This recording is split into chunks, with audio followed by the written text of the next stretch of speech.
सादर प्रणाम। आपके अपने चैनल इन्फोनी कॉर्नर में आप सभी का स्वागत एवं अभिनंदन है। आज के वीडियो में हम बात करेंगे नियम 49MA की। फिलहाल ये चर्चा में क्यों है, इससे संबंधित पृष्ठभूमि के विषय में जानेंगे।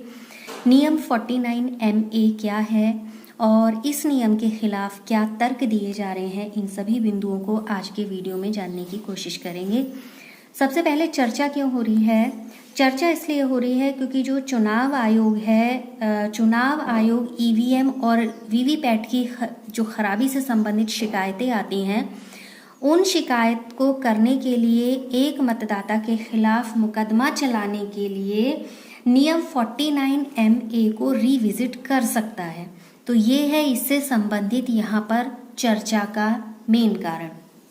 दूसरी बात करें पृष्ठभूमि की, तो सुप्रीम कोर्ट ने अप्रैल 2029 में चुनाव आयोग से इस प्रावधान को समाप्त करने की मांग करने से संबंधित जो याचिका दायर है, उस पर अपनी प्रतिक्रिया मांगी है।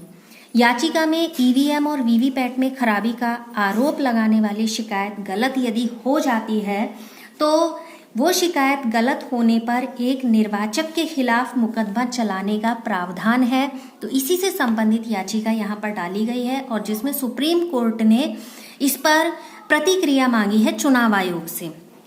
ये नियम 49MA क्या है जिसके खिलाफ ये प्रोसीजर चलने के लिए चलाया जा रहा है और जिसमें प्रतिक्रिया मांगी गई है चुनाव आयोग से। तो नियम 49MA इसका उल्लेख है the conduct of election rules के तहत। तो इस नियम में जो है पेपर ट्रेल के लिए प्रिंटर का उपयोग किया जाता है। वो अभी इलेक्शन खत्म हुए हैं तो हमने सबने देखा कि एक प्रिंटर है जिसमें हम वोट करते हैं, जिसको उसमें से वैसी ही एक स्लिप निकलती है प्रिंटर के माध्यम से, यानी कि वीवीपैट में वो स्लिप दिखाई देती है जिस व्यक्ति को वोट किया गया है उसके चिन्ह और नाम के साथ।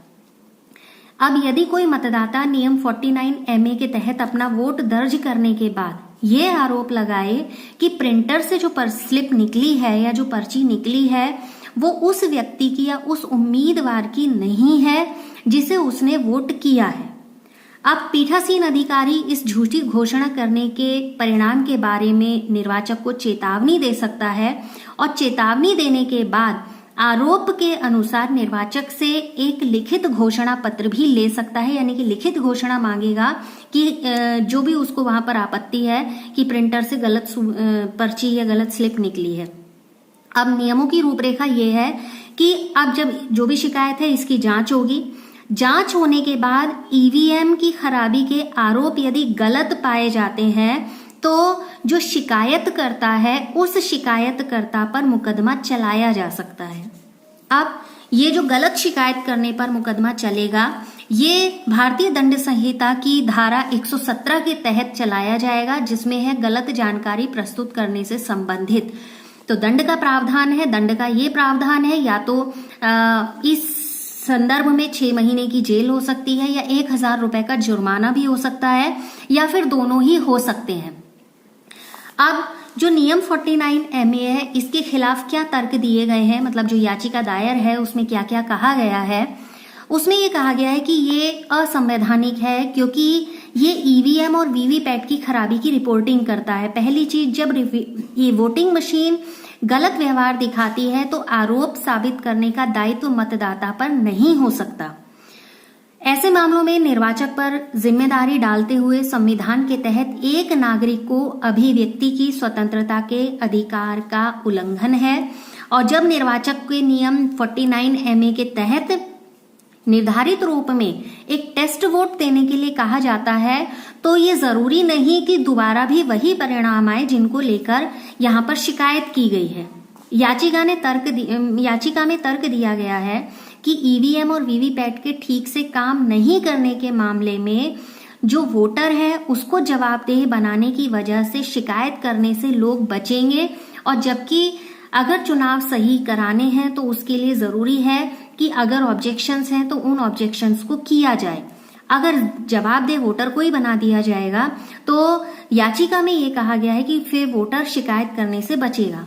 इस प्रावधान से जो याचिका में संबंधित है उसमें ये कहा गया है कि ये जो प्रावधान है, इस प्रावधान से संविधान के अनुच्छेद 20(3) का उल्लंघन होता है, जिसके अनुसार अपराध के आरोपी किसी भी व्यक्ति को खुद के खिलाफ गवाह बनने के लिए मजबूर नहीं किया जाएगा। यानी कि जिस व्यक्ति ने आरोप लगाया है उसी व्यक्ति को अपने खिलाफ गवाह बनाया जाए, तो ये इस तरीके से बाध्य नहीं किया जा सकता। तो याचिका में कहा गया है कि ये अनुच्छेद 20(3) का उल्लंघन है। तो ये है नियम 49MA जो फिलहाल चर्चा में है, और सुप्रीम कोर्ट ने चुनाव आयोग से इससे संबंधित जो याचिका गई है सुप्रीम कोर्ट में, उस पर प्रतिक्रिया मांगी है। तो इम्पोर्टेंट वीडियो है, अच्छा लगा होगा लाइक कीजिएगा, शेयर कीजिएगा, कमेंट कीजिएगा, लगातार साथ बने रहिएगा। अगले वीडियो में जल्दी मिलेंगे, तब तक के लिए आप सभी का बहुत बहुत धन्यवाद।